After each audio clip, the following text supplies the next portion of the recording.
What would you do if a flower grew right on the top of your head? Join Maisie's wild adventure and find out. Hey friends, welcome back or welcome to my channel. This is Storytime Stephanie, and today we're going to read Daisy Had Mayzie by Dr. Seuss. And this story is about a girl named Mayzie who had a flower sprout on the top of her head one day, and it caused a lot of trouble for her. Let's see how she handles it.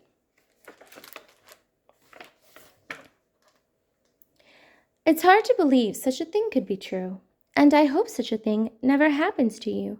But it happened, they say, to poor Mayzie McGrew. It happened like this. She was sitting one day at her desk in her school in her usual way, when she felt a small twitch on the top of her head. So Mayzie looked up, and she almost dropped dead. Something peculiar was going on there. A daisy was sprouting right out of her hair. Boing! Behind her was sitting young Herman Butch Strudel. This looks like a daisy up here on her noodle. It doesn't make sense. Why, it couldn't be so. A noodle's no place for a daisy to grow. Then up spoke another boy, Einstein Van Tass, the brightest young boy in the whole of the class. It's a very odd place to be sprouting a daisy, but nevertheless, one is growing on Mayzie.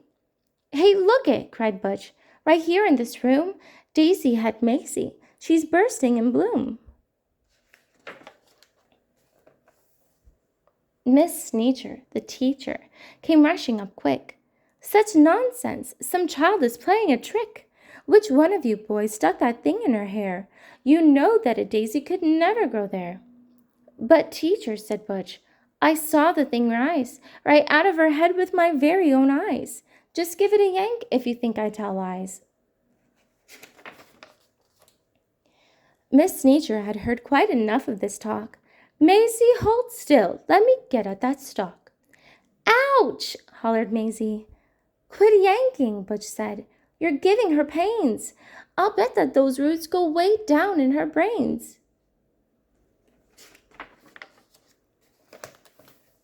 The kids in the room started shouting like crazy. Daisy had Daisy had Daisy had Mayzie. Children, be quiet. Miss Sneecher was puzzled. Good grief and alas, to think that this happened right here in my class. I taught in this room 20 years, maybe more, but I've never seen anything like this before. I'll have to report it. You'll just have to come to the principal's office and show Mr. Grum.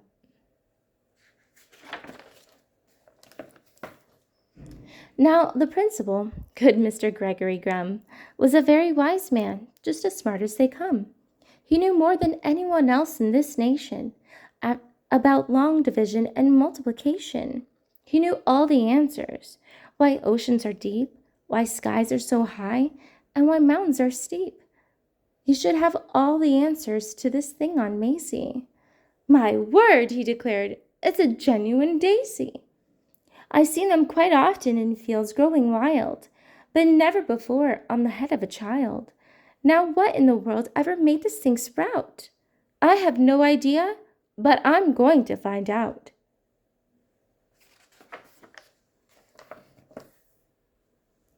It says, daisies grow on the land. They grow between rocks. They also in sand. It mentions right here they can grow in a pot, but mention the head of a girl? It does not. Daisies, it says, sometimes grow in Alaska, also Missouri, Rhode Island, Nebraska. They grow in Japan and in Spain and Peru, in India, France, and in Idaho too. They grow in South Boston and also in Rome.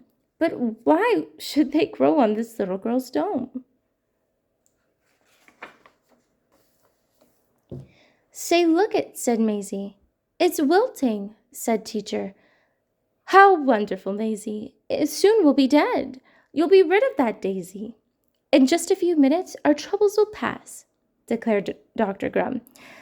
Take her back to the class.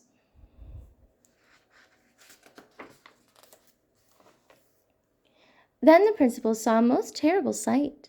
The daisy was dying, and that was all right. But that daisy was part of poor Mayzie McGrew, and Mayzie was starting to wilt away too. Teacher, said Grum, you know what I think? They're both going to die. Hurry, bring them a drink.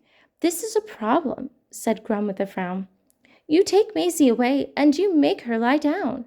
You lock her up tight in that room down the hall. There are quite a few numbers that I've got to call. Get Maisie's mother on the end of the line. I need her here quickly while there is still time. Maisie's mom asked, What's all the fuss?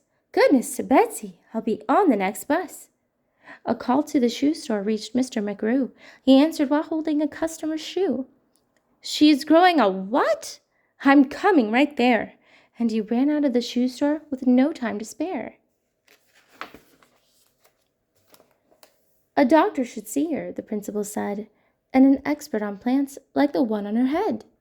So he called Dr. Eisenbar, who said, Goodness gracious, a child with a head that is partly herbaceous? I simply must see this. I'll come over to you. And his patient, though shirtless, came to see it too. Then Grum called Finch the florist, who grabbed for his shears. I'll be there as fast as my truck can shift gears. Meanwhile, poor Mayzie lay down on a couch. The daisy slumped down on its stem in a slouch. But the window was open because it was warm, and the sweet-smelling daisy attracted a swarm of bees. Bees, bees, bees! Mayzie jumped out the window. What else could she do? But the faster she ran, the faster they flew. In the park, she ran into Officer Thatcher. The bees on her heels were just starting to catch her. He said, Wait a minute, kid. I'll be right back, and left Mayzie alone to fend off the attack. But Thatcher returned with a fishbowl and bucket, into which went the fish from the bowl. Then he stuck it on top of her head. She felt like a fool. Kid, I'm taking you back to your school. Principal Grum didn't know what to do. It's worse, cried Miss Sneecher. Much worse than we feared. The daisy and Mayzie have both disappeared. Behind her came charging Mr. McGrew, chased by a customer and chasing a shoe. Finch the florist, Dr. Eisenbart too, Dr. Eisenbart's patient, and Mrs. McGrew. Then the door opened, and in came poor Mayzie, wearing the fishbowl protecting her daisy. Then Officer Thatcher, who looked all around, said, Anyone here know this kid that I found?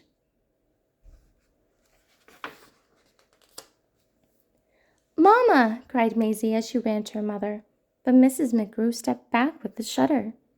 I think I feel faint, she just managed to utter. Stand back, yelled the doctor as he looked about. Allow me some room to examine her sprout. The doctor approached, stethoscope to his ear, but the wail of a siren was soon all he could hear. His Honor the Mayor. And then, without warning, the door opened wide, and who but the mayor should step right inside? At acting important, there was none to compare. He was best at long speeches, chock full of hot air. I promise, my friends, that if I'm re-elected, this daisy on Mayzie will be disconnected. The law of our fathers is simple and sound. Daisies belong and should stay in the ground. The rest are illegal. We'll bar them from town.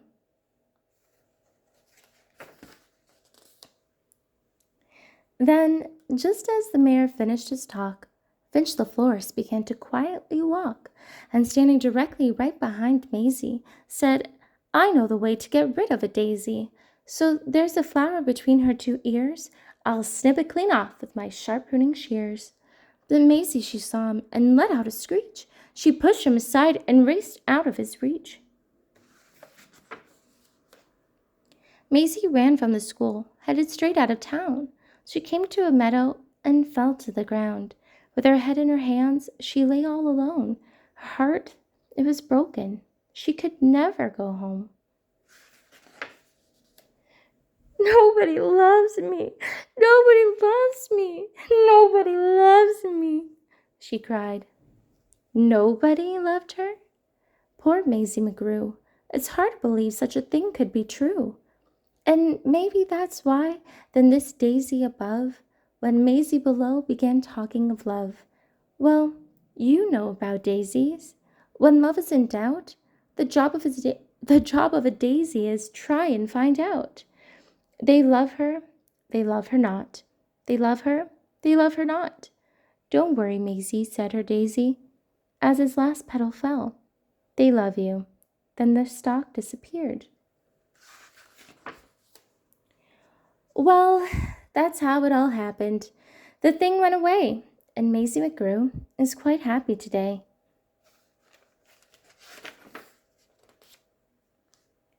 Back at her studies and doing just great in all of her subjects in room number 8. And concerning that daisy, you know that it never grew out of the top of her head again, ever? Well, it practically never popped up there again, excepting occasionally, just now and then. Ting. And after all, I'm getting used to it. Well, I think it's okay to be different and stand out. Celebrate what makes you special. What you think of yourself is far more important than what anyone else thinks of you. It's also important to feel comfortable with yourself and surround yourself with people who lift you up. Well, friends, thank you so much for watching. Remember to like, subscribe, and I'll see you guys next time. Bye!